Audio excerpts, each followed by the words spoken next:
Assalamualaikum warahmatullahi wabarakatuh. Halo semuanya, perkenalkan nama saya Irfanopita dengan NIM 2105071042 dan rekan saya yang bernama Ria Angelina Lubis dengan NIM 2105071022. Kami merupakan mahasiswi Politeknik Negeri Medan, jurusan akuntansi, program studi keuangan dan perbankan.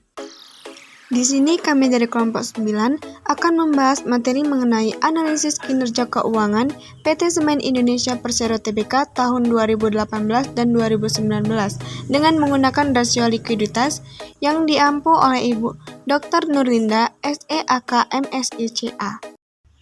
Analisis laporan keuangan sendiri menurut Wiratno Sudjarjeni merupakan suatu analisis yang dilakukan untuk melihat pada suatu keadaan keuangan perusahaan, bagaimana pencapaian keberhasilan perusahaan masa lalu, saat ini, dan prediksi di masa mendatang.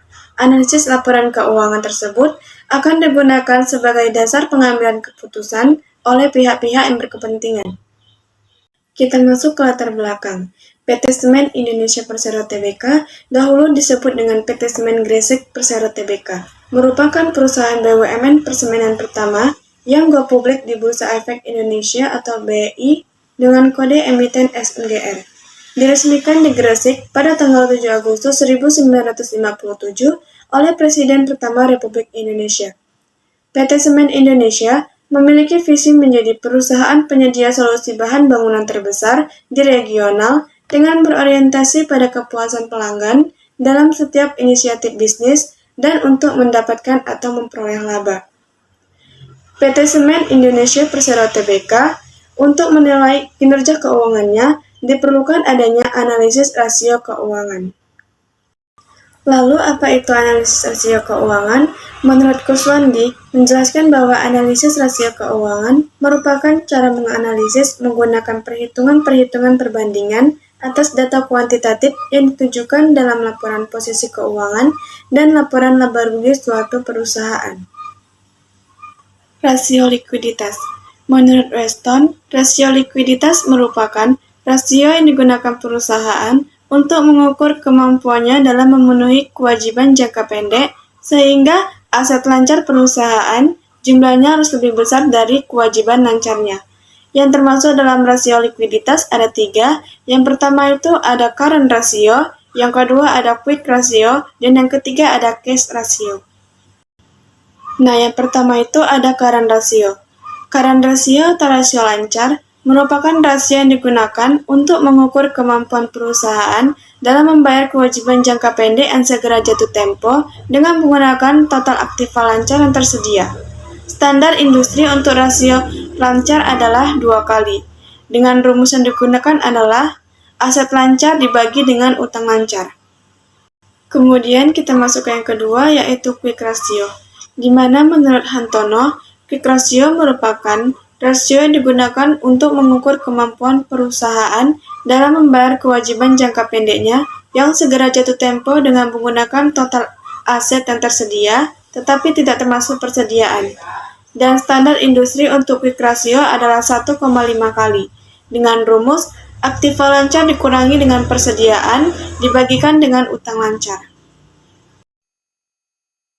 Baiklah, selanjutnya di sini kami sudah menyiapkan data untuk PT Semen Indonesia Persero Tbk dalam menilai kinerja keuangan perusahaan di tahun 2018 dan 2019 dengan menggunakan rasio likuiditas.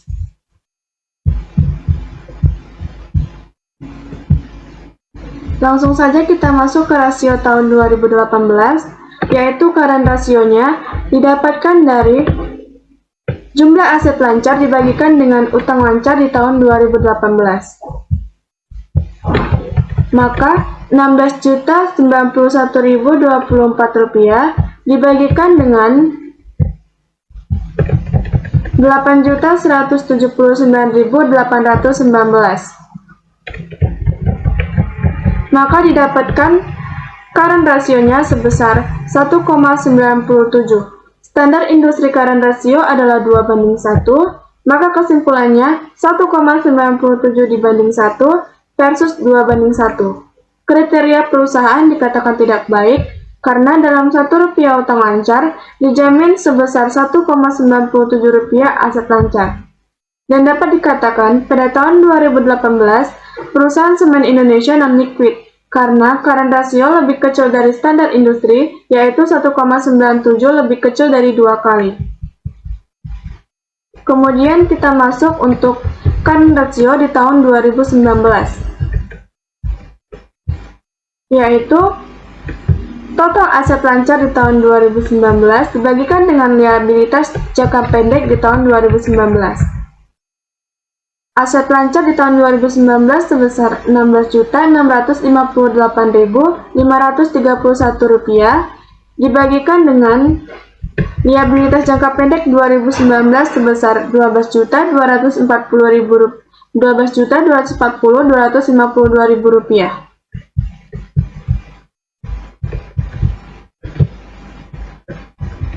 Maka didapatkan current ratio di tahun 2019 adalah sebesar 1,36. Standar industri current ratio adalah 2:1, maka kesimpulannya 1,36:1 versus 2:1. Kriteria perusahaan dikatakan tidak baik karena dalam Rp1 utang lancar dijamin sebesar Rp1,36 aset lancar. Dan dapat dikatakan pada tahun 2019 perusahaan semen Indonesia dikatakan non-liquid karena current ratio lebih kecil dari standar industri, yaitu 1,36 lebih kecil dari 2 kali. Kemudian kita masuk rasio yang kedua, yaitu quick ratio. Quick ratio tahun 2018 yaitu jumlah aset lancar dikurangkan dengan persediaan tahun 2018 dibagikan dengan utang lancar. Aset lancar di tahun 2018 sebesar Rp16.091.24 dikurangkan dengan persediaan sebesar Rp3.544.142 dibagikan dengan liabilitas jangka pendek sebesar Rp8.179.819. Maka didapatkan quick ratio pada tahun 2018 sebesar 1,53. Standar industrinya adalah 1,5:1, maka kesimpulannya adalah 1,53:1 versus 1,5:1. Dan kriteria perusahaan pada tahun 2018 dalam keadaan baik, sehingga dalam Rp1 utang lancar dijamin oleh Rp1,53 harta cepat. Untuk tahun 2019, quick ratio yaitu harta cepat jumlah aset lancar di tahun 2019 Rp16.698.531 dikurangkan dengan persediaan tahun 2019 sebesar Rp4.641.646 dibagikan dengan liabilitas jangka pendek tahun 2019 yaitu sebesar Rp12.240.252. Sehingga quick ratio di tahun 2019 sebesar 0,98. Standar industrinya adalah 1,5:1 dan kesimpulannya 0,98:1 versus 1,5:1. Kriteria perusahaan dikatakan tidak baik karena dalam Rp1 utang lancar hanya dijamin sebesar 0,98 harta cepat. Yang ketiga, cash ratio. Cash ratio merupakan rasio yang digunakan untuk mengukur seberapa besar uang kas dan setara kas yang tersedia untuk membayar kewajiban lancar yang segera jatuh tempo. Standar industri untuk rasio kas adalah 50%. Yang rumusnya itu kas dan setara kas dibagi utang lancar. Nah, masuklah kita di perhitungan cash ratio PT Semen Indonesia Persero Tbk di tahun 2018 dan tahun 2019. Cash ratio di tahun 2018 itu kas dan setara kasnya itu 5.245.731 dibagi utang lancar 8.179.819.000. Dapatlah hasilnya itu 0,64. 0,64 dikali 100% dapatnya itu 64%. Nah, di standar industrinya itu bisa dilihat di sini 50%. Kesimpulan yang didapat 64% versus 50%. Dapatlah kriterianya itu baik. Yang artinya dalam RP1 utang lancar dijamin 64% harta lebih cepat. Nah, di tahun 2019 kas dan setara kasnya itu 3.950.448.000 dibagi utang lancar 12.240.252.000. Dapatnya itu hasilnya itu 0,32. 0,32 dikali 100% dapatnya itu 32%. Standar industrinya itu sama kayak tahun 2018, 50%. Kesimpulan yang didapat 32% versus 50%. Kriterianya itu tidak baik.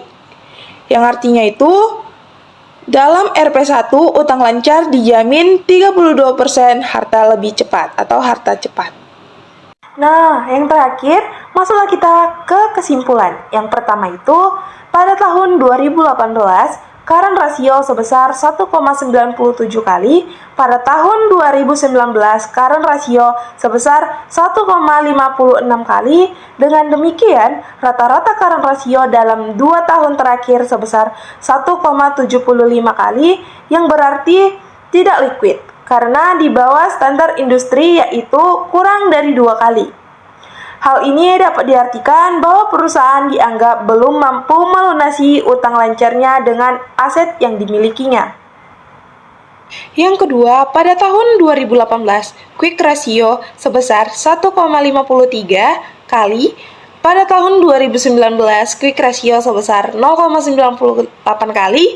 Dengan demikian, rata-rata quick ratio dalam 2 tahun terakhir sebesar 1,25 kali, yang berarti tidak liquid, karena di bawah standar industri, yaitu kurang dari 1,5 kali. Hal ini dapat diartikan bahwa perusahaan belum mampu melunasi utang lancar tanpa memperhitungkan nilai persediaan, karena rata-rata rasio sebesar 1,05 kali di bawah standar industri. Yang ketiga, pada tahun 2018, cash ratio sebesar 64%. Pada tahun 2019, cash ratio sebesar 32%. Pada tahun 2018, cash ratio dalam kriteria yang sangat baik. Karena berada di atas standar industri, yaitu lebih besar 50%. Hal ini dapat diartikan bahwa perusahaan dianggap mampu dalam memenuhi utang lancar dan aset lancar yang dapat segera dicairkan, yaitu berupa kas dan setara kas. Sedangkan tahun 2019 cash ratio dalam kriteria tidak baik karena berada di bawah standar industri kurang lebih dari 50%. Hal ini dapat diartikan bahwa perusahaan belum mampu dalam memenuhi utang lancar dengan aset lancar yang dapat segera dicairkan, yaitu berupa kas dan setara kas. Demikian video penjelasan dari kami. Jika ada kekurangan dalam pembahasan, kami mohon maaf. Terima kasih.